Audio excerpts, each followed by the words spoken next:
Welcome to Detoxicity. This is a podcast in which I try to change the narrative around masculinity a little bit and allow some progressive voices and some interesting voices, diverse voices to come into the picture. My name is Mike Joseph. I host and produce this show, and I thank you very, very much for listening and for supporting from the bottom of my heart. It means a lot. Now, if you enjoy this podcast, I hope that you are subscribing to it. If you aren't, please press the subscribe button on wherever it is you're listening to it. And that way you'll get episodes on demand when they come, which is usually on Wednesday mornings. I also certainly ask that you spread the word. Please rate the podcast on whatever platform you're using to listen. Make sure you leave a comment if you have something nice to say, or if you have something constructive to say. It doesn't all have to be nice. And by all means, tell your friends, tell anyone who you think might get some creative juice or inspirational juice, or just would you'd like to listen to this, please spread the word however you can. I am on social media. If you would like to follow me, I am on Instagram at DetoxPod Guy. My Twitter is on hiatus for a little bit. It will come back, but it is Tis Mike Joseph. Feel free to follow me on either of those platforms. There is also facebook.com/detoxicity.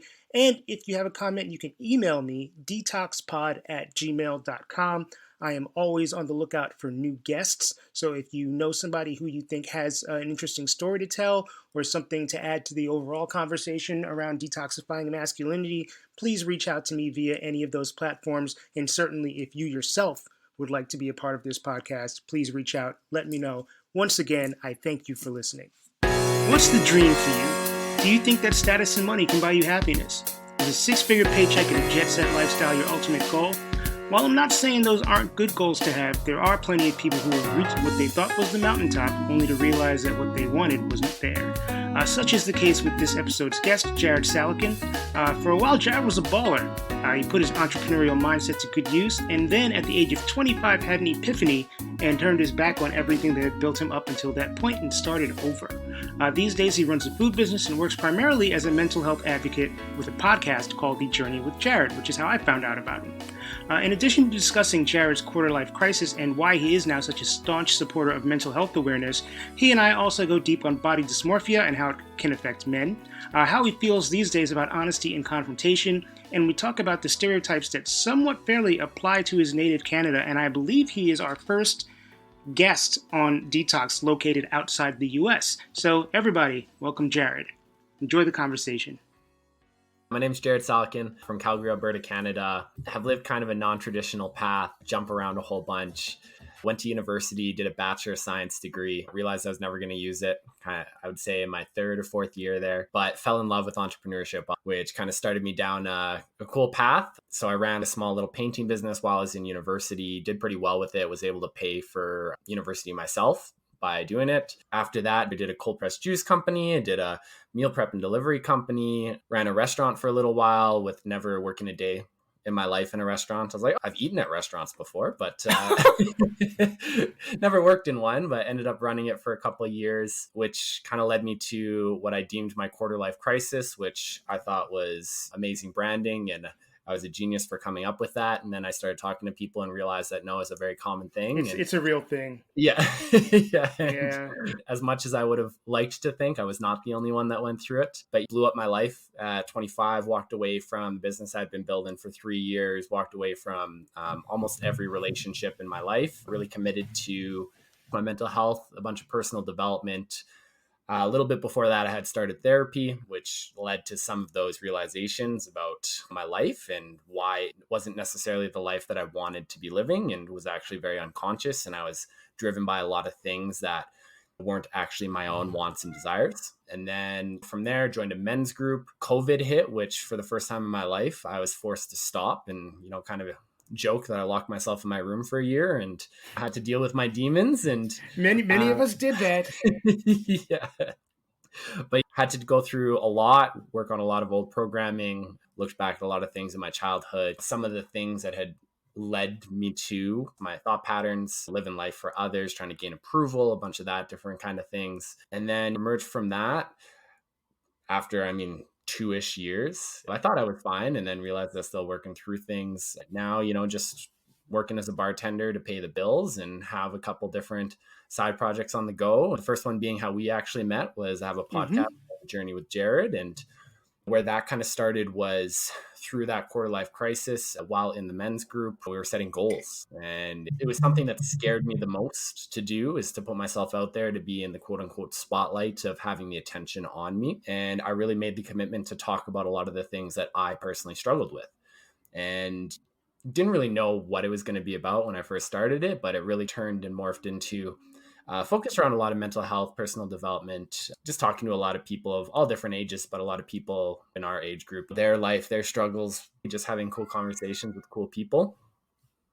And then on the side, also right now, I'm running a direct to consumer pierogi business. So using my grandma's recipe, making pierogies, freezing them, selling them, and been dabbling with that for about a year, but really started taking it seriously about 4 months ago. And so, yeah, I like to keep myself busy, I like to jump around and kind of have my hand in a lot of different pots. So So the quarter life crisis thing, I don't know when specifically that happens for people, but it does happen for a lot of people. The first time I actually heard the term quarter life crisis used was John Mayer used it in a song. Uh, really, yeah, on his first album called Why Georgia. And he sings about having potentially having a quarter life crisis. And that looks like different things to different people. And I think without really being able to put a finger on what my own quarter life crisis, which I guess at this point in my life would be a midlife crisis, without putting a finger on exactly how that worked out for me or what it looked like for me, what did that look like for you? Was there just a moment when you were like, full stop, things are incredibly wrong? Or was it just a gradual noticing of things maybe not being as together as you thought they were that you wanted them to be? yeah, it's interesting because it's a little bit of both. It was a big buildup, and then it was also a specific moment that I remember. So the big buildup was starting that journey of therapy and Mm-hmm. starting to look at some of those demons, starting to question really, really a lot of what I wanted for my life.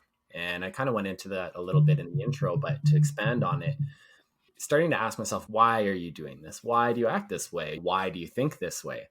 And as I started drilling down into those, I really started to realize that I didn't know who Jared was. I didn't know what I actually wanted. I didn't know how I wanted to act, the person that I wanted to be, because I was always trying to be the perfect version that somebody else wanted me to be. Hmm. And so I'd find people that I wanted to impress, that I wanted to gain their approval, typically like a strong male figure. And I would go, okay, what do I need to do to be important to that person, to show that person my worth? A bunch of those different narratives in my head. Started going through those and started finding my own voice, which was also interesting. Of, started having my own opinion, started wanting to do things my own way, and not just kind of turning over whenever there's a disagreement and going with the other person. Work has always been a very large part of my life, and so it kind of blends together with work personal, because I truly do enjoy when I have projects that I want to be working on. When I Right. don't, I struggle a ton. I and relate. Yeah. And so started asking those questions, started digging into the mental health side of things. And so that slow build led me up to a point where I'd started working at a tech company.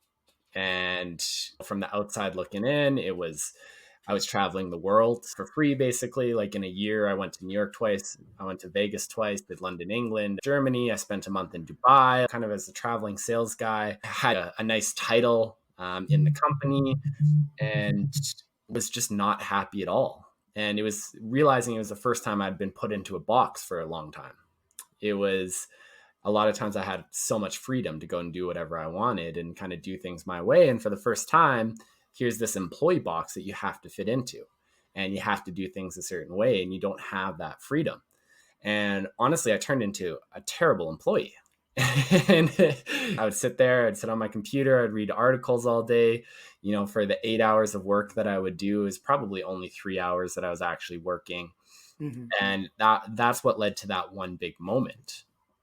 And I was sitting there one day and I went, this is how people lose 5, 10 years of their life, is they fall into this routine. It's comfortable, they're putting something off, they're putting hard decisions off. And I knew I didn't want that. I didn't want to lose those years. I didn't want to be stuck.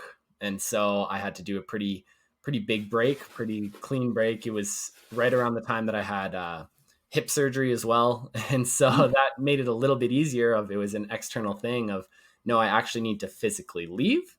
And so it was more of a I'm not going back. It was is a very complicated story, lots of things intertwined, but that also involved me stepping away from that business that I was building at the same time, which I literally put every single cent that I had to my name into. So that led to a ton of debt, which I'm still trying to get out of. It led to no real plan for how I'm going to have an income after that. And stepping into all those unknowns, but knowing that I had to do that for my happiness. Yeah, because I didn't want to get stuck. Now, there's two things that come to my mind after this part of the conversation. One is I'm trying to put myself into the minds of most people. I do that a lot, and I should probably stop doing it, but this is something I'm going to do for maybe for the last time this time. I'm lying. I'm probably going to keep doing it. I feel like most people, given the choice between something that's stable and making them a lot of money versus taking care of their own mental and physical health, would probably choose the stability and money, Mm-hmm. which you can make arguments for that. I would make arguments against that. What was it in you that caused you to walk away from what some would consider the easier path or the more quote unquote successful path of being financially secure and work secure and being a big shot at a tech company to take care of your health? Yeah, it was funny because just the contrast between the internal world and the external world was so huge for me. It was big title, it was lots of responsibility, people looking up to me, and knowing though on the inside that I was not happy at all and almost felt like I was in jail. And that's the only way to explain it was I honestly felt like I was in jail, like I was trapped, like there's nothing that I could do, which made me realize the gravity of the decision. However, it led to me knowing there was only one decision to be made. It was that I had to choose my happiness because I was absolutely miserable. That I didn't know how much longer I could go on. I didn't know what it would lead to, but I knew it was only bad things. So that made the choice easier. It didn't necessarily make the follow through any easier at all. Sure. I'm sure there was a lot of second guessing and third guessing and why the hell am I doing this and what's going on? For sure. I think one of the most telltale signs, though, was the inner peace that I felt when I'd made the decision. That even though I knew how difficult it was going to be, the inner peace just being like, no, this is the right decision. And every cell in my body just being like, no, this is what you need to do. This is how you have to do it. That made it a lot easier. It made it a lot harder when people questioning it, every single person in my life, from my But parents if to family or right, to if you're friends. doing it for yourself, then what does it matter what everyone else thinks? Yeah. Yeah. And I think the more powerful part is, of course, looking back. While you're in those moments, it's definitely difficult. But looking back on it now, I went from, again, that so much external validation, so much external pride to taking such a step back. I went from running a restaurant to becoming a busboy in a restaurant. And Mm. yet I could tell on the inside I had never been happier. And that was the really interesting part for me, was seeing that, because it scared the living shit out of me of taking a step back. And I'd tied so much to my professional accomplishments, what I had accomplished, what I had done, what my title was, that I was always so afraid to take that perceived step back. But after taking it, realizing just how important that internal stuff was. The other question that I had is maybe kind of a silly question. This is, I guess, for you to judge. There is the stereotype of people that come from where you come from as being very nice and agreeable. Yeah. And you talk about being sort of a non confrontational type of person prior to your quarter life crisis Mm-hmm. and wanting to impress some people. Where did that come from? Is that ingrained? Is that cultural? What is that? I've done a lot of digging around that, and it's funny. We definitely have that rep for not being super confrontational, for being super nice, and I think maybe there's a little bit of that. But as I dug into it, actually, I realized a lot of it had come from my childhood, and in my family, there was lots of fighting all the time. It was constant Hmm. fighting, and what I had learned, quote unquote, learned was that there's no such thing as a disagreement.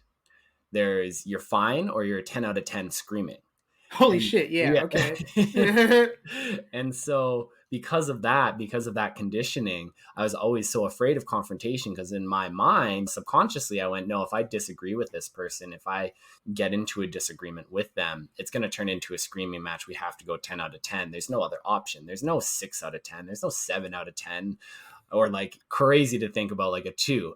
Right? Right. But that's where a lot of it had come from. And so I had to learn how to have confrontations, how to have disagreements with people, and know that it's okay.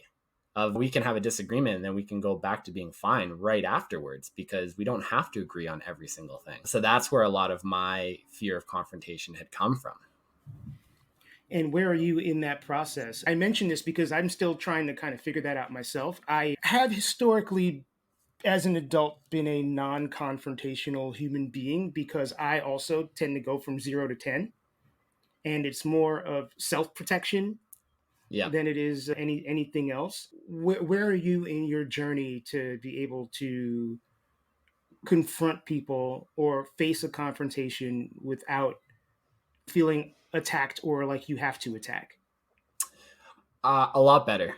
A lot better for sure. There's still those situations where I'm like, I don't, yeah, I don't want to step into this, but I find it a lot easier. And I feel like it's now my choice. I think that's the best way to describe it is I now Okay. have a choice in the matter of whether or not I want to step into this confrontation.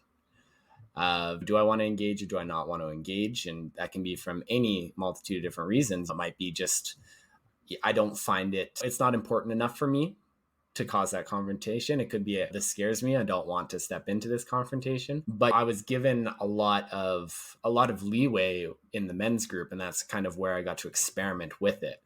It was a very safe environment that I was in with men that I cared about, and I knew that they cared about me.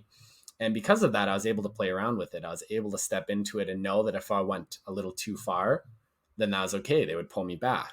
If I didn't go far enough, then they would also call me out on it of like, no, I don't think you're saying everything that you want to say.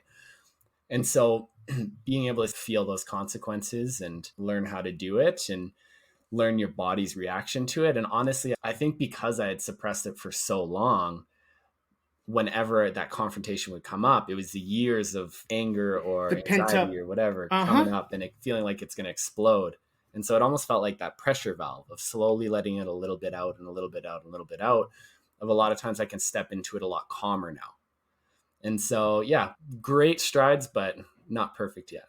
Not totally where you want to be yet. So this men's group, how did you find it? Or was it something that you specifically set out to look for, or did it fall into your lap? It kind of fell into my lap. And it's a funny story because it started in therapy, talking to my therapist of wanting to experience different things and see what else was out there and not really knowing what my interests were.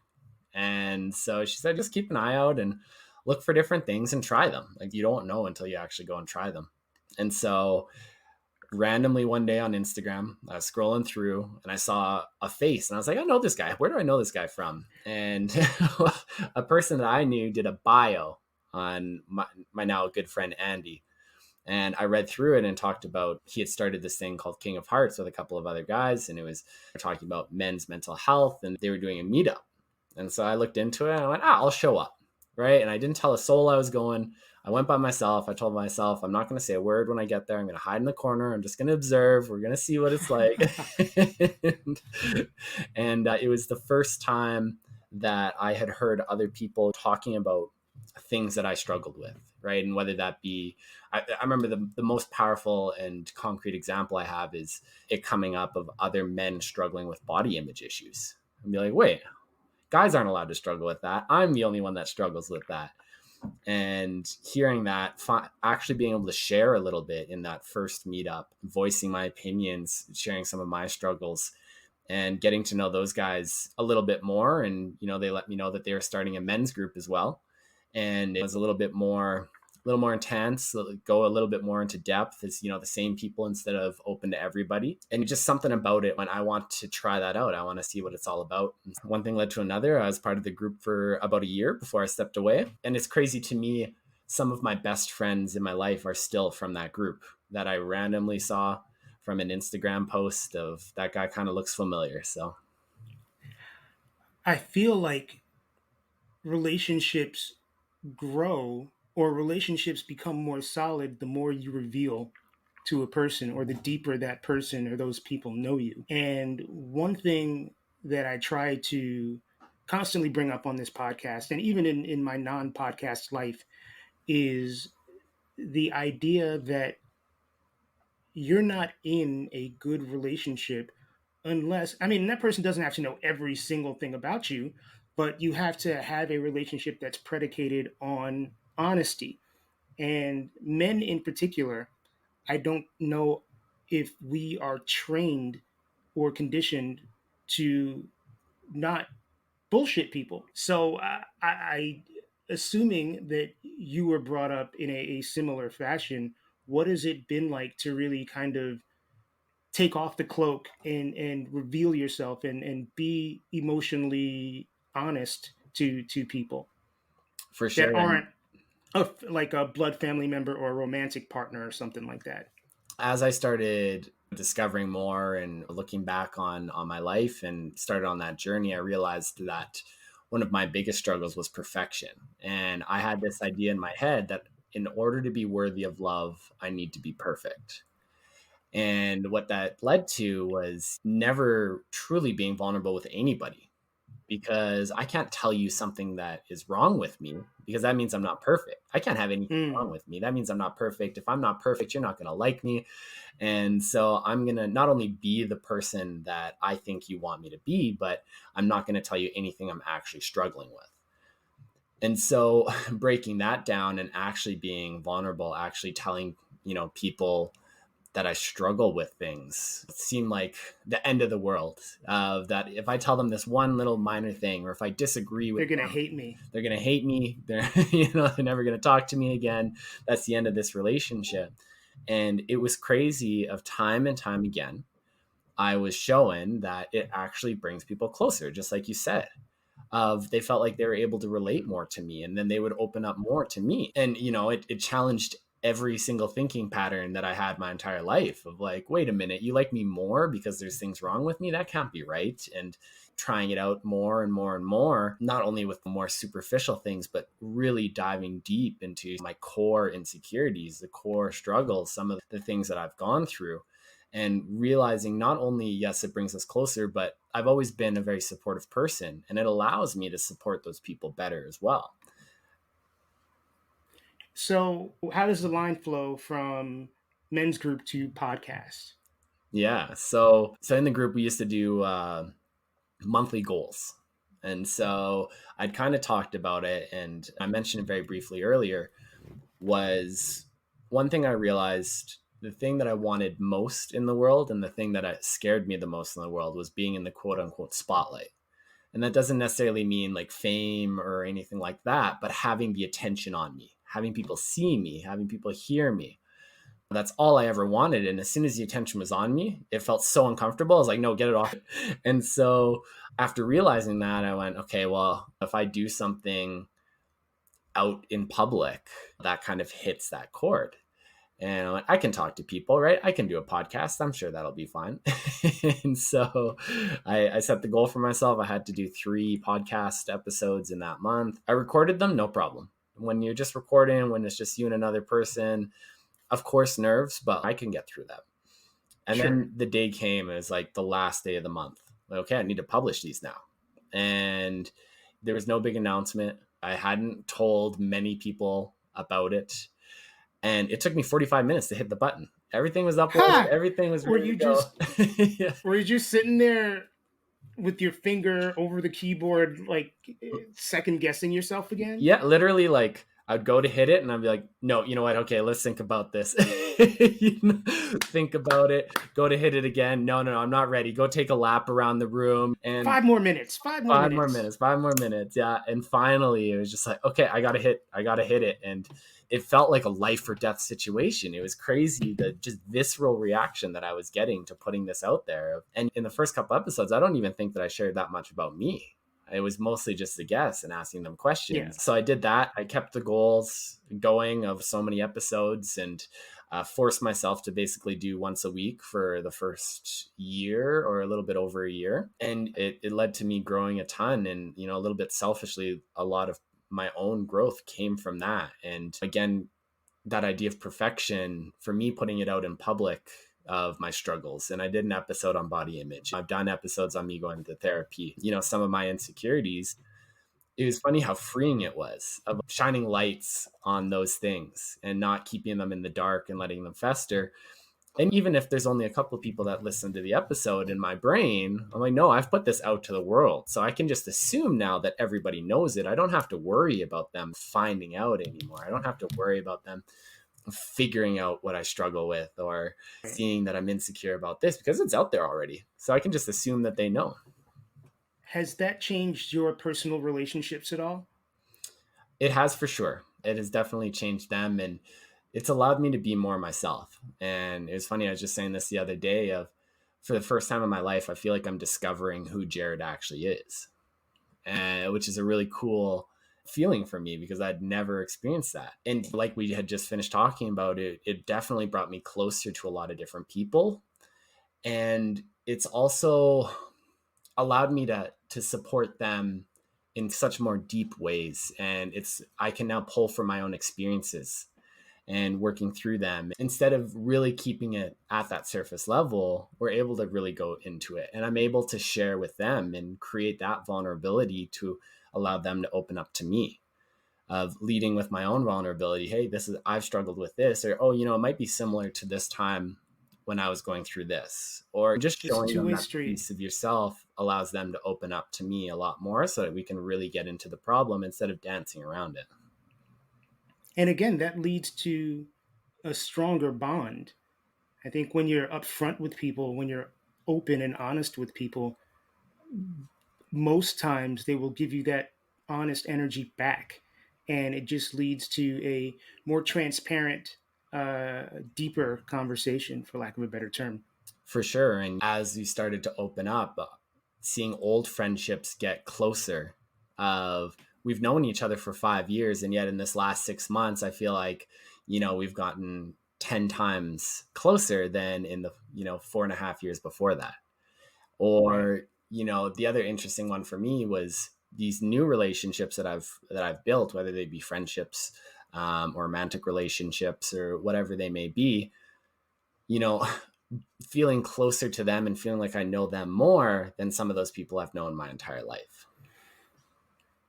Yep. I'm just nodding my head because I relate to everything that you're saying. One thing that's come up in a bunch of recent interviews I've done, which didn't really come up in the early days of detoxicity, and not for lack of anything other than it just not coming up, has been body image. Mm, And I'm curious what your journey was and is through any body image issues and where you're at with that now.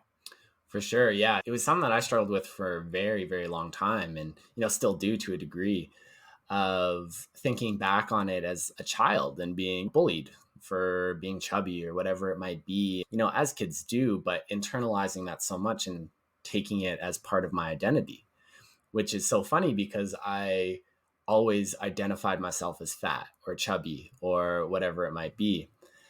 The hardest part for me before I started talking about it was almost the shame cycle of, again, I had never heard another man talk about body image issues. And so I went, I'm the only one that struggles with this, which made me feel shame, which made me, you know, feel worse about my body, which made me feel more shame. And I just kept It's going a and going cycle. and going. To be extremely vulnerable with you here, for most of my It's, life, looking at myself in the mirror, the overwhelming, you know, feeling that I would get was disgust.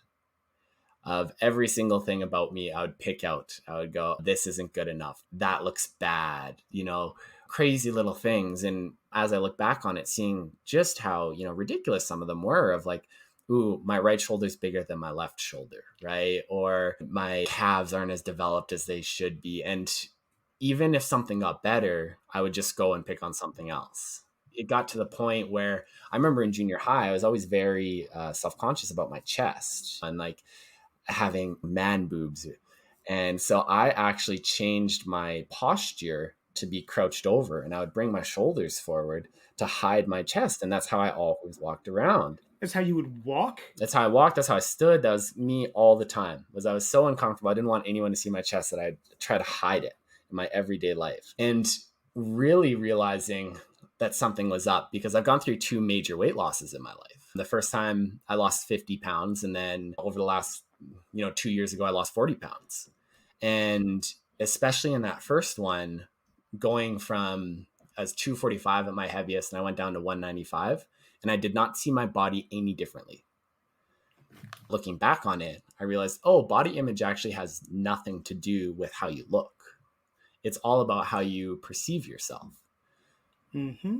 And so that was in the first meeting with the King of Hearts there that I went to that meetup, hearing Andy talk about how he got basically mad at a store associate because he tried on a small shirt and it was too big. And she's like, we might have an extra small.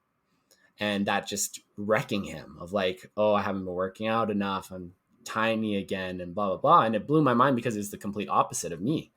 And especially looking at him, and I went, no, he's a fit guy. I would kill to be that muscular or small or whatever, but he struggles at the same time. And it kind of blew that perception for me of, It's an interesting thing. I've been all over the size map, but I had a pretty serious weight loss over the summer due to some medication that I'm currently on. Mm-hmm. And I lost about 25 pounds. And I was a smaller guy to start. Now I'm a super small guy. And I definitely I've major body image issues and have always had, going back from being a kid and not being taught to appreciate my body, or never seeing anybody around me be comfortable in their body, and then being a chubby kid or chubby teenager, late teenager, early adult. And also now with people being like, you've lost a bunch of weight. Why have you lost so much weight? And me having to explain it to people because now people think that I'm sick. Yeah. And I'm like, and I'm not. I mean, other than, the fact that I'm diabetic, which I've been for 14 years now, but it puts me in a weird place where now I'm almost like, I don't want to have this conversation with people because it's just going to send me into a weird place. If I'm sick, and I want you to know, I will volunteer that information to you. But also there are times when I look in the mirror and I still see the person I was when I weighed 205 pounds, as opposed to the person that I am now that I weigh 150 pounds. It's the mind and the things that you're told have a very powerful impact on how you perceive yourself. Oh, for sure. And I think we come up with these ideas in our head that turn into truths. This is how I identify, this is what I am, whether that's chubby, whether that's too skinny, whether that's sickly or whatever it is, right? That gets stuck in our brain. And I'm curious for you, just for my own curiosity, but what was that spiral that it put you into when people would ask, or what was that bad place that it would bring you to? It almost turns me into someone who's like, maybe I am sick. Should I go back to the doctor and figure out what's going on? The doctor told me that there'd be weight loss involved. And funnily enough, I was at the doctor's maybe 2 weeks ago. And I asked, look, is this weight loss? And he was like, that's exactly what we were wanting you to do. So it's just like, I don't know. I try to get into other people's heads a lot. And it's a habit that I wish I didn't have. So when somebody asks me that question, I almost feel as though they're asking me, are you healthy? Gotcha. And that causes me to question whether I'm actually healthy or not. Yeah, that makes a ton of sense. One that I've run into recently, which I had never thought of, was typically, especially for women, It's as soon as you lose any sort of weight, you're praised. Like, wow, you look so good. Wow, Mm-hmm. like how did you lose all that weight? Like you look amazing, whatever it might be, all that positive reinforcement, all that positive, those affirmations, those external affirmations. And, as my one friend, when I went through my weight loss this last time, when she first saw me, she went, "Are you okay?" I'm like, "What do you mean?" She's like, "Did you lose that weight healthily?" And she opened up to me later of she had gone through a pretty big weight loss in her life and got all those affirmations, everyone telling her how good she looked. And they didn't know that it was because she had developed an eating disorder. Right. Mm. And funny enough, I had another friend that opened up to me fairly recently as well of like, I'm getting all this affirmation. People are telling me just how good I look. And I haven't really told anybody, but that's because I developed an eating disorder. And that's how I lost the weight. And having those very strong forces pulling in opposite directions, knowing that an eating disorder is not good for me, but getting so much positive affirmation from the people around me about how good I look. And those mixed It signals. perpetuates the cycle. Mm-hmm. Yeah. Yep. Absolutely. Yeah. It's an interesting thing. I've had that as well, where people are like, "Wow, you look good," and I'm like, "What was wrong with me before?" Yeah. And in my head, I'm like, "Well, I guess I'm not going to eat lunch today. I'm just going to have a smoothie because this is the way that I should be sustaining my body." Again, it turns into this complicated cycle, particularly when you are neurotic or an overthinker or whatever you want to call it. Because again, I have a bad habit of attempting to get into other people's heads and figure out what they're actually thinking, and maybe not trusting my own train of thought. Yeah, And that can lead down a pretty bad place. for sure. And one of the most interesting ones on my journey with it was I had arbitrarily decided what, the perfect body looked like for everybody. I'm like, no, no, no, this is what Mm. I should look like for you to think that I'm attractive or for you to think that I have a nice body or that I'm masculine or whatever it might be. And talking to other people and hearing them straight out be like, no, yeah, I don't like that. Right, Right. right. And it's another thing that I can relate to, particularly when I was in the middle of the coming out or when I initially started the coming out process, because there have been various coming out processes in my life. Mm-hmm. I was a little chubby, and in those times, this is maybe the mid 90s, the queer male community was very body conscious. And if you weren't muscled up or super slim, or just you had to be fit. Mm. And there was definitely a premium put on how put together you were. And if you were a little overweight or you had a particular type of body, then you were a bear or you were a cub. And you'll only be attractive to people who are into bears and cubs and that kind of stuff. Yeah. I still see it when I'm on the apps and stuff like that. But psychologically speaking, it can be really damaging to force people into a particular body image. And I know women have it much worse than men do in this case, but to force people into a particular body image because that's the norm of what's seen as attractive. Mm-hmm. So I think post social media, there's a lot more positive body images floating around, but I'm sure that there are still people who think that they have to be a slave to the gym, or they have to work out X amount of times, or they have to take steroids, or do this much stuff, or have weight loss surgery, or whatever it is, just so they can be. It's not a matter of their health; it's a matter of looking good for other people, Yeah. or falling into someone's idea of what attractive is, someone's very narrow idea of what attractive is. Yeah. Yeah. For sure. And I feel like a lot of times too, it comes from what are you either trying to hide, you know, or, what about yourself? I can only speak from my perspective, but it was, I don't feel like I'm good enough the way I am. So therefore I need to be different. And that's Mm-hmm. for sure involved my body. I think another one that really helped me kind of get over it and start that healing process was not going from such a negative self-talk place. It seemed impossible to get to a place where like love your body, like being 100% great with it of like, I'm perfect just the way I am and amazing. But I went, there's no way I can get there. It seemed like such a stretch. And so I switched it up a little bit on my journey. I went, I'm going to go to being at least neutral with myself. Instead of just like disgust, let's go to like, I'm just okay with this. This is fine. There could be things that are better. There could be things that are worse, but let's get to that neutral place first. And that seemed like a much more attainable thing, a much more attainable goal of, okay, now that I'm getting there, now we can actually work on approving of my own body, liking it and loving it. And that really helped me, was taking it down a notch instead of trying to go from one extreme to the other right away. To the other. Yeah, I totally get that. So, what do you see as the next step in your evolution? And I guess we could take this two ways. It could be your three ways: your personal evolution as Jared, your professional evolution as sort of whatever it is that you want to accomplish on a job scale, and your podcast evolution, which is geared towards a very specific topic. I would say I've been struggling with those questions for the past year and they've been driving me crazy, but I do have a couple of answers, which is nice. You know, personally, for me, over the last, call it a year, there's been a really big focus on romantic relationships because I had realized that I'd never truly gone into a romantic relationship being vulnerable in a healthy way.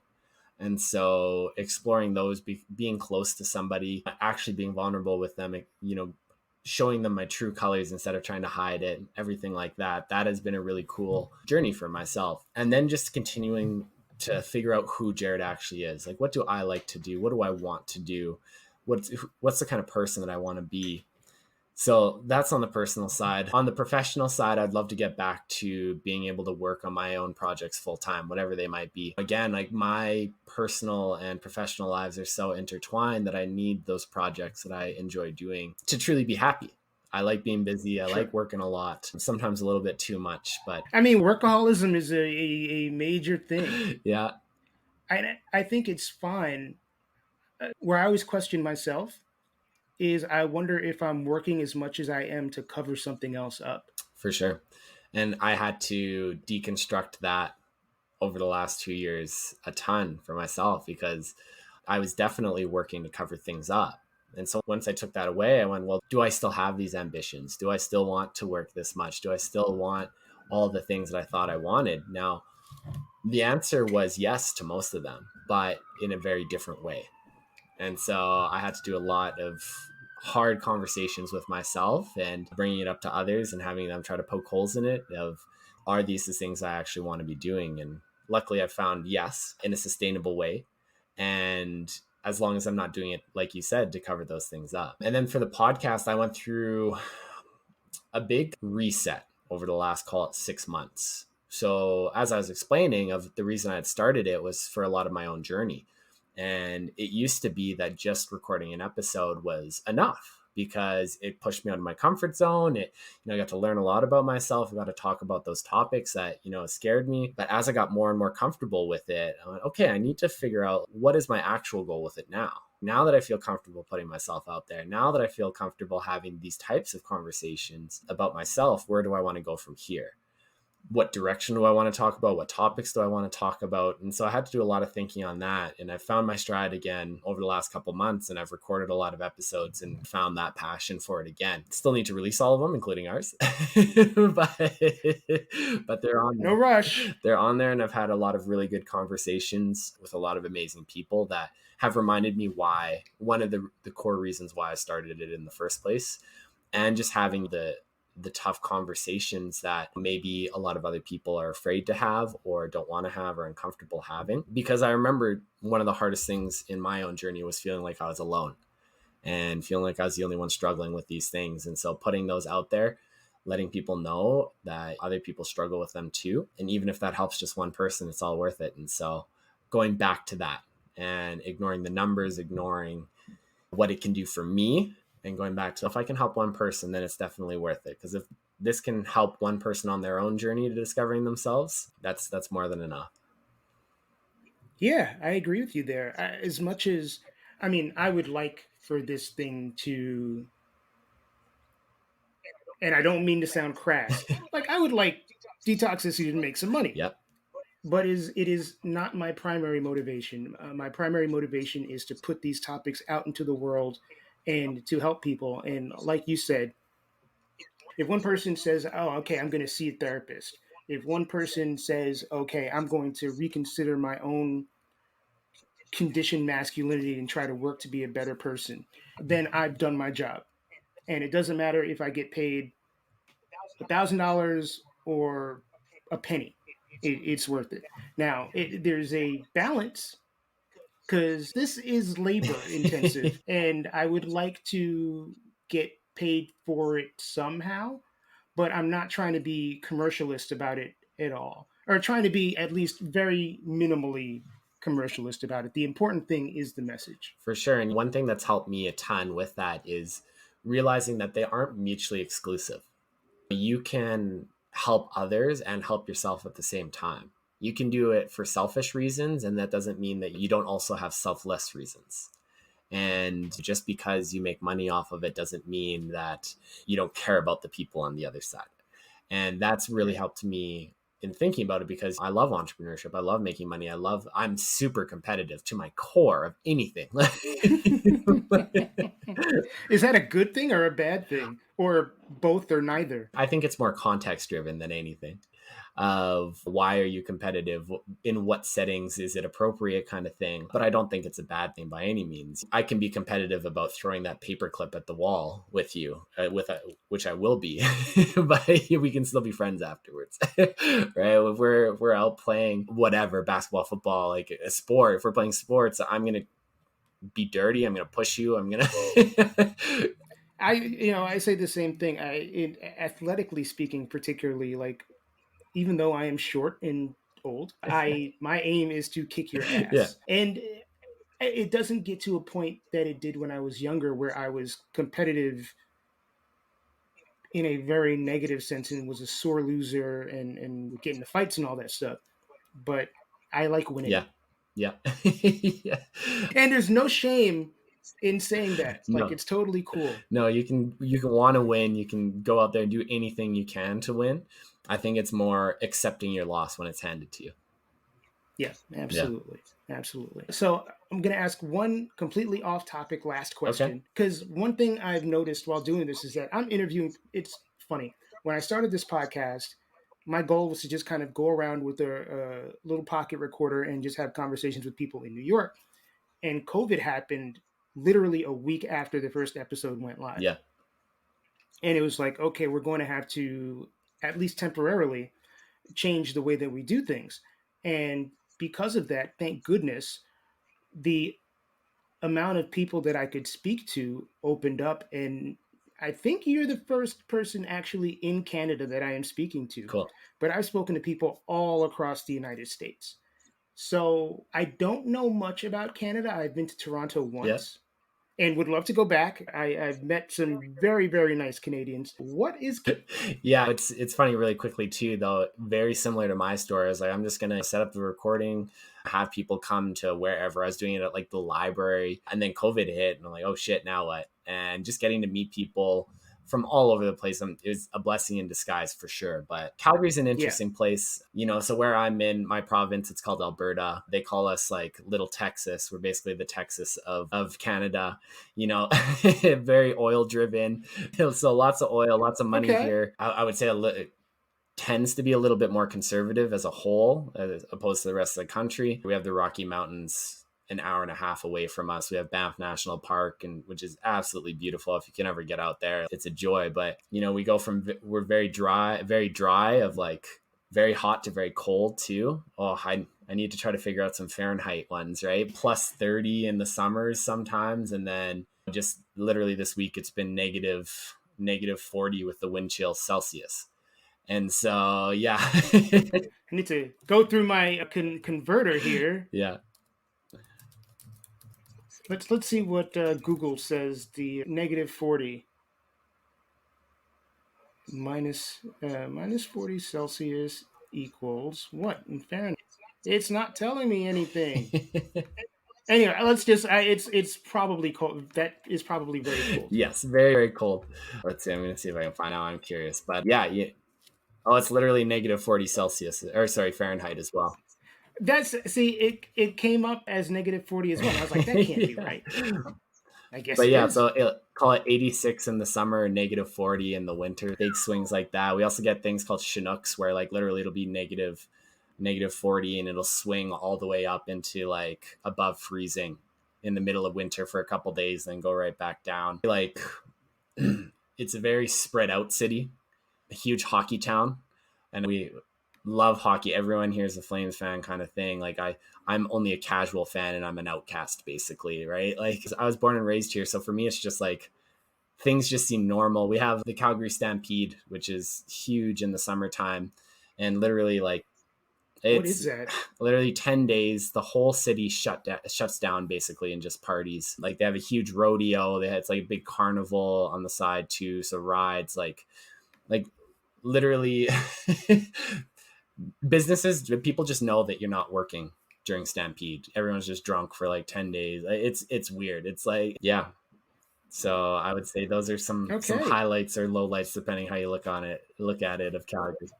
And that temperature thing, Yeah. I don't know if I could hang with that. That's a little rough. That Yeah. -40. My Fahrenheit to Celsius converter broke when I left Michigan in 7th grade. But thanks, Jared, for reminding me of the difference in temperatures, and also thank you and no thank you for letting me know how cold it is where you are. And I will make a mental note to not visit during the winter. Anyway, thank you, Jared, for being so open and honest, as many of our guests are. Jared, also like many of our guests, can be found in different places around the World Wide Web. He is on Instagram at Jared Salekin. That is JaredSalekin. And of course, he hosts the Journey with Jared podcast, which you can find on any podcast platform that you enjoy podcasts on. Thanks again, Jared. Hopefully, talk to you soon. Thanks for listening to the Detoxicity Podcast. My name is Mike Joseph. Once again, if you want to find me online, hit me up on Instagram at DetoxPod Guy. I'm on Twitter intermittently at TizMikeJoseph. You can go to Facebook.com/Detoxicity. You can email me, detoxpod@gmail.com. Love to hear constructive criticism, love to hear feedback. Would love if you are a potential guest or you know somebody who you think would be a potential guest, please by all means reach out to me. And remember, if you enjoy this podcast, subscribe, rate, comment, do all of the things necessary to push this podcast up in the podcast rankings and get this into as many ears as possible. Tell a friend, do whatever it is you need to do. And thank you once again for listening. I personally want to thank the following people for their support: Calvin Williams and Jacob Block, Jeff Giles, and Andrew Grossman. Thank you very much. I hope all of you stay well, stay safe, and healthy. Until next time.